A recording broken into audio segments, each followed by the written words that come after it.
Doctor बहू। मधु अपने शहर की बेहद ही फेमस लेडी डॉक्टर थी। उसके इतने फेमस होने का कारण उसकी मेहनत और उसका अच्छा व्यवहार था। इतने सब गुण होने के बावजूद भी मधु की सास रेखा उसे बिल्कुल भी पसंद नहीं करती थी। एक दिन, जय, मुझे अभी 1-2 दिन नाइट शिफ्ट करनी होगी और हो सकता है सुबह भी मैं घर ना आऊं, क्योंकि अभी 2-3 दिन क्रिटिकल केस आ रहे हैं। साथ में बाहर से डॉक्टर्स भी आ रहे हैं, तो मुझे थोड़ा मुश्किल लग रहा है घर आ पाना।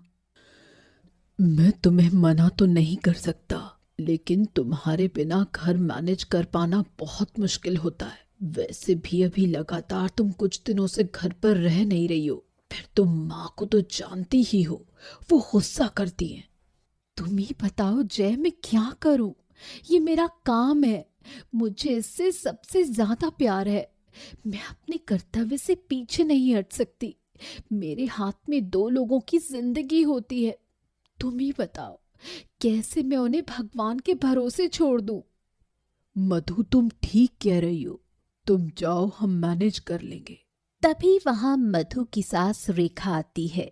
ये सब बहाने हैं इसके घर के काम से बचने के। पता नहीं हॉस्पिटल में जाकर कुछ काम भी करती है या सारा दिन बैठी रहती है। इतना बड़ा तो अस्पताल है, वहां एक अकेली यही डॉक्टरनी है क्या? मेरी तो मत ही मारी गई थी जो इसे अपने घर बहू बनाकर ले आई। ऐसा क्यों कह रही हो माँ? अगर हम मधु को सपोर्ट नहीं करेंगे तो वो कैसे काम करेगी? तू तो चुप ही कर चोरू के गुलाम। इसकी आके तो तेरी बोलती बंद हो जाती है। ये जब से इस घर में आई है मैं ही नौकरानी बन गई हूँ और सारा दिन मुझे ही काम करना पड़ता है। माँ जी, आपको काम ना करना पड़े, इसीलिए तो मैं घर में हर काम के लिए नौकरानी लगा देती हूँ, लेकिन आप तो उसे भी भगा देते हो। अब आप भी बताओ कि मैं क्या करूँ? अगर नौकरानी से ही खाना बनवाना था तो बहू लाने का मतलब ही क्या हुआ? मधु की सास आए दिन ऐसे ही घर में चिक चिक चिक चिक करती रहती है, जिससे मधु और जय दोनों हमेशा ही परेशान रहते थे। फिर मधु कोई जवाब नहीं देती और चुपचाप हॉस्पिटल चली जाती है। हॉस्पिटल का सारा काम निपटा के मधु 6 बजे घर वापस आती है। उस समय उसकी सास हॉल में ही बैठी थी।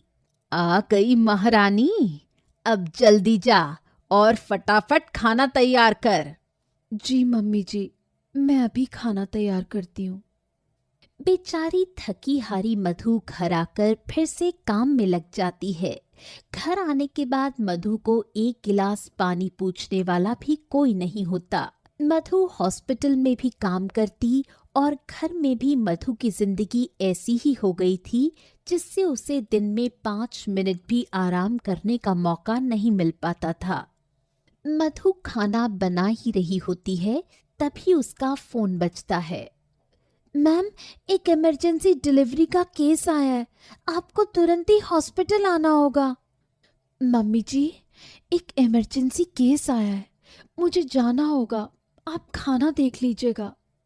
इतना सुनते ही मधु की सास गुस्से से आग बबूला हो जाती है। मधु के लिए तो ये सब सामान्य था, इसलिए मधु बिना देरी किए हॉस्पिटल के लिए निकल जाती है। इमरजेंसी को निपटाते हुए मधु को रात के 11 बज जाते हैं। उस रात एक के बाद एक इमरजेंसी केस आते ही जा रहे थे, जिसके कारण मधु रात भर घर नहीं आ पाती। सुबह 8 बजे जब मधु घर पहुंचती है। ये क्या है बहू, तुम कल रात भर फिर घर नहीं आई? माँ जी, कल हॉस्पिटल में बहुत काम था।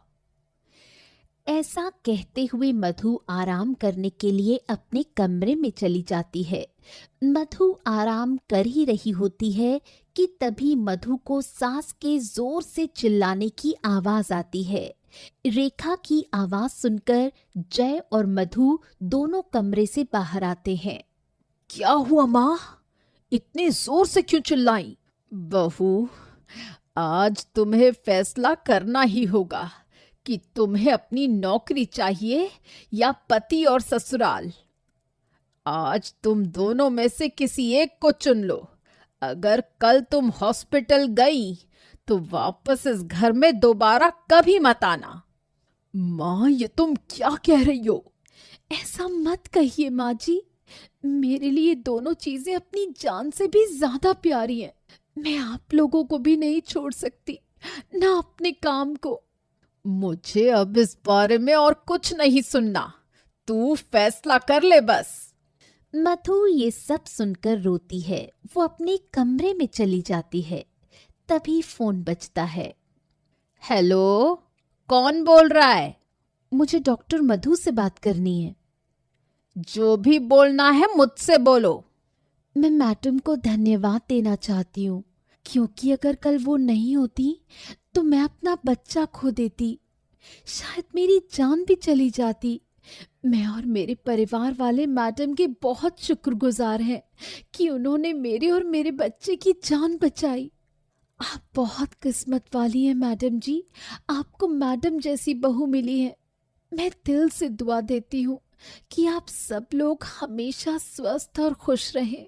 ये बात सुनकर मधु की सास की आंखें भर आईं। फिर वो मधु के पास गई और उसे झट से गले लगा लिया और कहा, बेटा, मुझे तुझ पर गर्व है। मधु अपनी सास का ये रूप देखकर आश्चर्य में पड़